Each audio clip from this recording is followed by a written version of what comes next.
Shalom and welcome to 2 Minutes of Torah. This year is entitled Parsha Mato-Masai-The, entitled Subjective Judaism.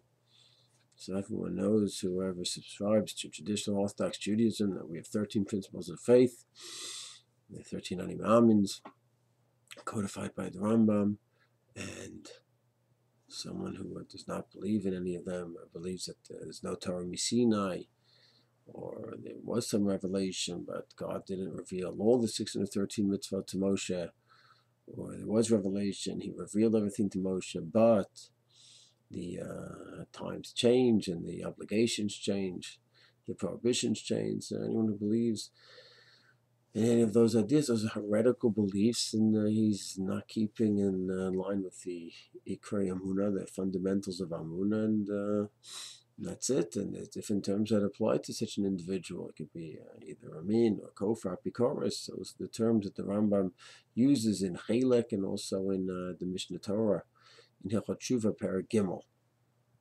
So this is a very objective system, both in terms of beliefs and in terms of actions.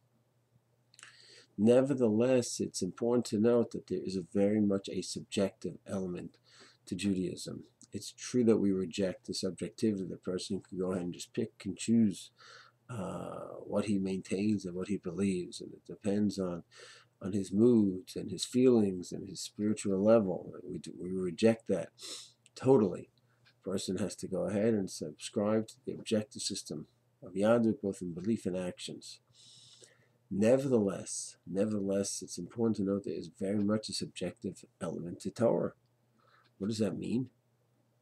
Then we see from this week's Parsha, Parshas Matos is halacha of Nadarim. So we always say, we quote the Gemaras, and the Shulchan Aruch says that a person should not make Nadarim. A person who makes a neder, he should mevatler, and if he makes a neder and he keeps a neder, it's as if he built a bama and built a mizbeach on a bama, which is a negative, it's a criticism. So we should abstain from Nadarim, just to create more restrictions on oneself. It's not healthy and dangerous. He just has more things he can now violate. But there is Parshas Nadarim in Matos, and it's not all negative. It's not set up just to tell us don't do a neder and don't keep the neder. Just do a Parshas Nadarim. It's not the way it is. There's a phenomenon called Nadarim, because there's sometimes where it's very, very helpful. A person knows himself. He knows that in certain tense situations, he gets annoyed, he loses his cool. He says, you know what, I will not go ahead and talk with this individual, that individual, about a certain topic. So I know once we get into that topic, I lose it. The person says, I'm not going to go ahead and walk by that street. You know, there's they sell liquor over there. I know that just going there is going to cost me. I might go in there to the store and buy, and I know I have an issue with that. He understands himself and understands that he has certain needs more than other people, and he has to create his own halachic world. And he uses the 613 as the misgaret, the framework for him, and then he builds up from there. So that is a subjective element, which represents a deep understanding of himself, where he's catering, he's forming the mitzvot, in addition to the regular mitzvot, his own mitzvot that will work for him.